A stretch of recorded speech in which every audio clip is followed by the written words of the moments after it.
All right, Jade, what do you got in there? Potatoes. What kind of potatoes are they? I don't know, but they're purple. They're purple potatoes, exactly.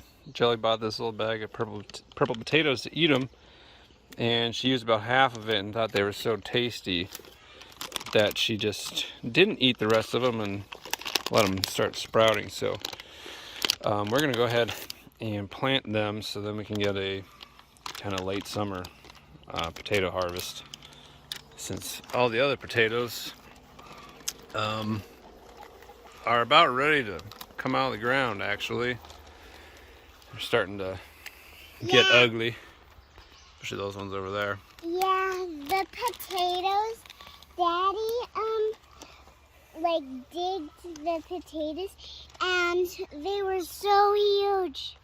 Yeah, but the other thing is that, oh, there they are.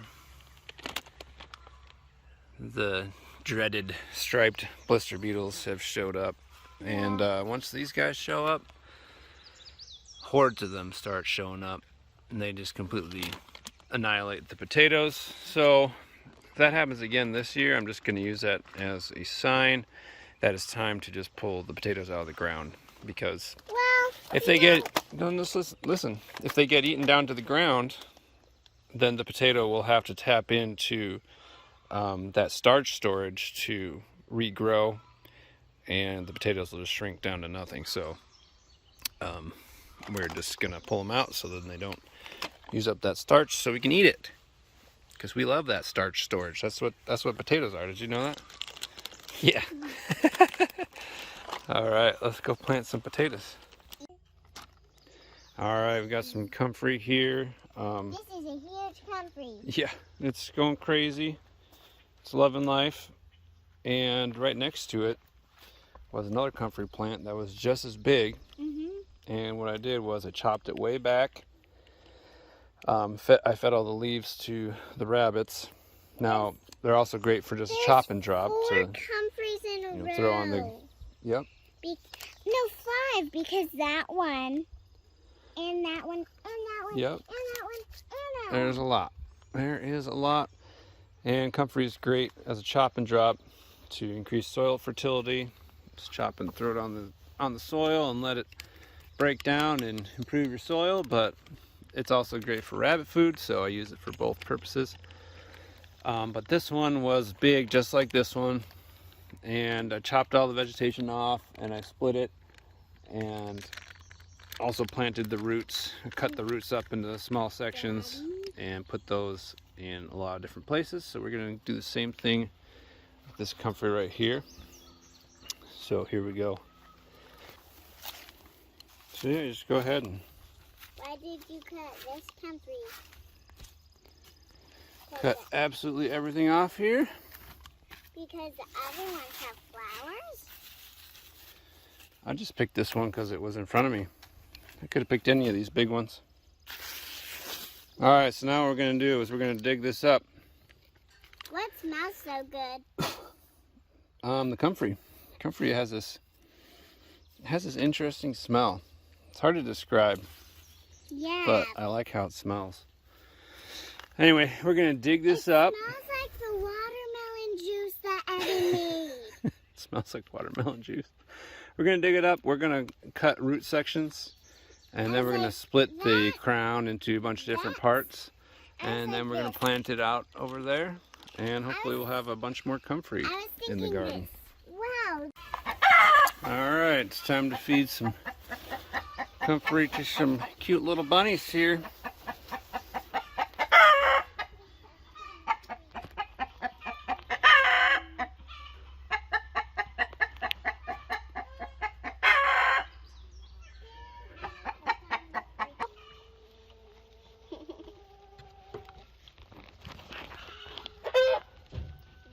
Little White.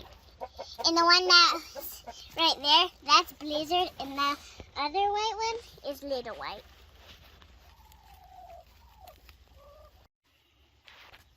Alright, so here's the comfrey after I've chopped all the leaves off of it and dug it out of the ground. Now I've got all these roots here. Now I'm just going to go ahead and cut these into smaller sections, and we will replant all the roots, and then I'm going to split this up. Well, I'm going to, chop the roots up to here or so, and then split the crowns and plant those. And one plant will become 30, 40, who knows? We'll see. All right, well, I've been harvesting some weeds. We're just gonna use all these as a chop and drop. Now I realize pokeweed, these tall guys, are a good food in and of themselves, but I've got a ton of it. So I'm just gonna whack these down, and then we're gonna chop them up and put them on the soil on plants that we want to grow better. Here we go. All right, now that's what I'd call a poke salad. Man, pokeweed, look at the inside of these stems on the pokeweed. It's actually really cool. That's how it grows so big, so fast. It's hollow and got this interesting inner structure. Pretty neat. But I've also got a bunch of box elder in here. It's a box elder tree that I cut down that's just roaring back, so just gonna keep cutting it down and just using it as a mulch. But yeah, you can see I've got some more Jerusalem artichokes in here, so next year there'll probably be a bunch of them right here. So kind of just clearing out the way, giving them a little more light. Just chopping down these pokeweeds. There's also some blackberries and a few other things in here. But I don't need blackberries right here because I got a whole patch of them down that way. So I'm just going to clear them out, and we're just going to chop and drop all this stuff. All right, well, this is a pretty awesome feeling. Man, we chopped down a lot of pokeweed, but we also did a lot of wild carrot and fleabane and just all sorts of different weeds that were over there.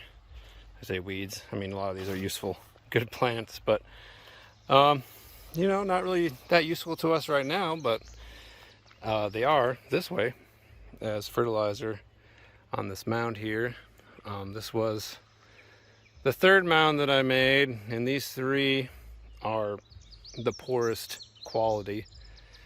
I didn't really put all that many amendments into the soil when I first dug these swales and mounds. And if you're starting with great soil, you don't really need to, but I mean, this was just rocks and clay, so I wanted stuff to grow, so I disturbed the soil right away, and I'm not disturbing it anymore. I'm just trying to build on top of it, so it's getting better. I mean, this little flying dragon is super happy, but those are really hardy to kill plants. But now, I've got a bunch of comfrey planted in here, and those purple potatoes. And this fall, I want to buy some honeyberries. I have one. It's right there. Only have one. One of the other ones died when I was gone on a trip. Didn't get watered enough, so that was kind of a bummer. But I want to get a bunch more because they're a really cool plant and have tasty berries, and are one of the first things to get berries in the spring, so they're good to have. So I definitely want to get a few more of those. Yeah, let's see. So honeyberries in here. Maybe some more rhubarb. Got the comfrey. Probably plant some more Egyptian walking onions in here. These walking onions, a bunch of them getting bulbs now, so I can start going crazy with those again, just spreading them around. I also need to get more blueberries. I've got one blueberry right there. That's about it. And yeah, so we'll see how this goes. See if the pokeweed gives this mound a whole lot of fertility. I'm guessing it will. And now I've got my ground covered here. I'm ready to put more plants in it. And eventually the plants will be the ground cover. And will hopefully provide their own mulch. We'll see. But then I look over here and I'm like, oh no. Got a lot more work to do. There's always more work to do, but we're making progress. One step at a time. All right. Thanks for watching.